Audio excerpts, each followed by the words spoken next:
Esther chapter 9. So on March 7, the 2 decrees of the king were put into effect.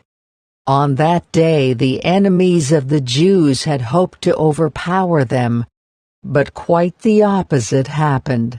It was the Jews who overpowered their enemies. The Jews gathered in their cities throughout all the king's provinces to attack anyone who tried to harm them. But no one could make a stand against them, for everyone was afraid of them. And all the nobles of the provinces, the highest officers, the governors, and the royal officials helped the Jews for fear of Mordecai. For Mordecai had been promoted in the king's palace, and his fame spread throughout all the provinces as he became more and more powerful.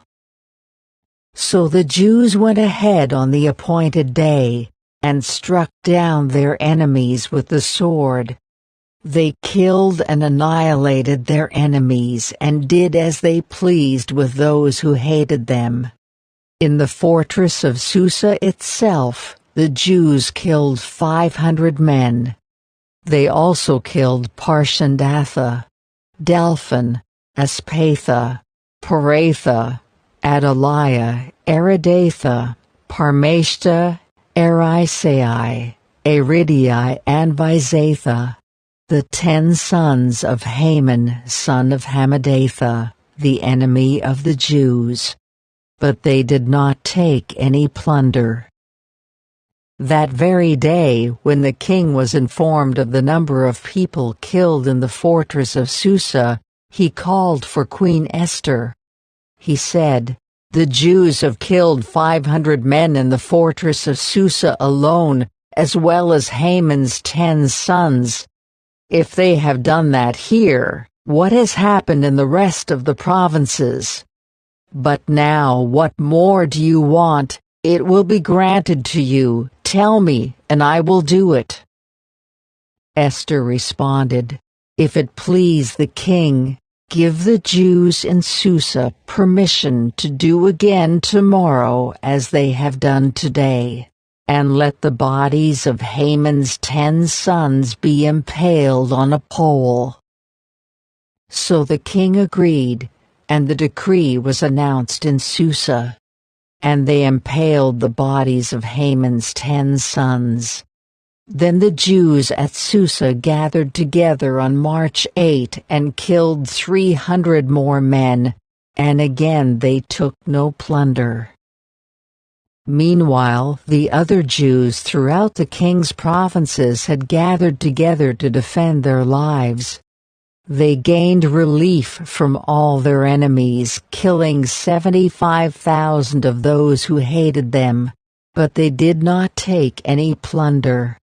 This was done throughout the provinces on March 7, and on March 8 they rested, celebrating their victory with a day of feasting and gladness.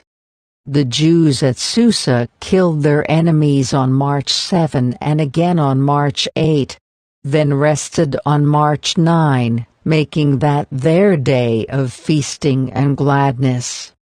So to this day, rural Jews living in remote villages celebrate an annual festival and holiday on the appointed day in late winter, when they rejoice and send gifts of food to each other. Mordecai recorded these events and sent letters to the Jews near and far, throughout all the provinces of King Xerxes, calling on them to celebrate an annual festival on these 2 days. He told them to celebrate these days with feasting and gladness, and by giving gifts of food to each other and presents to the poor. This would commemorate a time when the Jews gained relief from their enemies, when their sorrow was turned into gladness and their mourning into joy. So the Jews accepted Mordecai's proposal and adopted this annual custom. Haman, son of Hammedatha the Agagite, the enemy of the Jews, had plotted to crush and destroy them on the date determined by casting lots. The lots were called Purim. But when Esther came before the king, he issued a decree causing Haman's evil plot to backfire.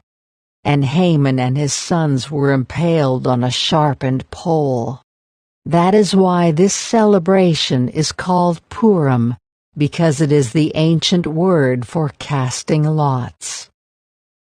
So because of Mordecai's letter and because of what they had experienced, the Jews throughout the realm agreed to inaugurate this tradition and to pass it on to their descendants and to all who became Jews. They declared they would never fail to celebrate these 2 prescribed days at the appointed time each year. These days would be remembered and kept from generation to generation, and celebrated by every family throughout the provinces and cities of the empire. This festival of Purim would never cease to be celebrated among the Jews. Nor would the memory of what happened ever die out among their descendants. Then Queen Esther, the daughter of Abihail, along with Mordecai the Jew, wrote another letter putting the queen's full authority behind Mordecai's letter to establish the festival of Purim. Letters wishing peace and security were sent to the Jews throughout the 127 provinces of the empire of Xerxes. These letters established the festival of Purim, an annual celebration of these days at the appointed time, decreed by both Mordecai the Jew and Queen Esther.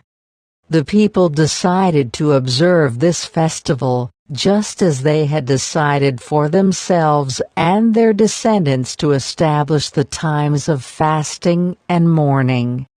So the command of Esther confirmed the practices of Purim, and it was all written down in the records.